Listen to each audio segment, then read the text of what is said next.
అన్నా ఇప్పుడు వాళ్ళ మీద 2 పైపులు గాడి మా దగ్గర 3 పైపులు పడతాయి దాంట్లో.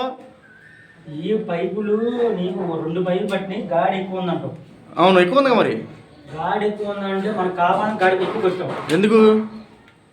ఎందుకంటే మనకి గాడి ఎక్కువ దేనికంటే మ్యాక్సిమం సున్నం ప్లాస్టిక్ మీద సున్నం డబుల్ పడాలి.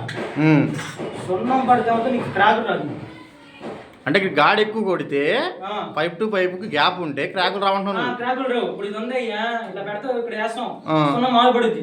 ఇప్పుడు 2 దగ్గరలోకి వచ్చేసి ఇరికిచ్చామనుకో నీకు సున్నం ఎక్కువ పడుద్ది. నీకు దానివల్ల ఇప్పుడు సున్నం ఎక్కువ పడితే క్రాకులు రావంటున్నాను. క్రాకులు రావు, పగులు రావు. అది మీకు చెప్పను. అది ఇంకో డౌట్ వచ్చి నీకు చెప్పు.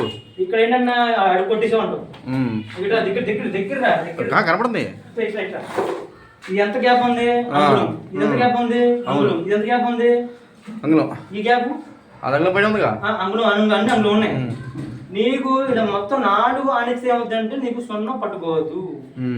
నువ్వు ఎంత చేసినా డూబు ఇలా ఇలా కొట్టేసి లాగేసాడు ఇంకో కాదు, గొర్రెలు వచ్చేస్తారు.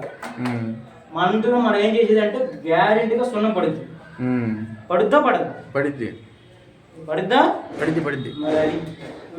మరి ఇంత ఆడడం పోవడు అన్నా, ఇంత ఎందుకన్నా నీకు ఉంటే మంచిది, లేదంటే క్రాక్ వచ్చేసి. ఓకే తీసేది.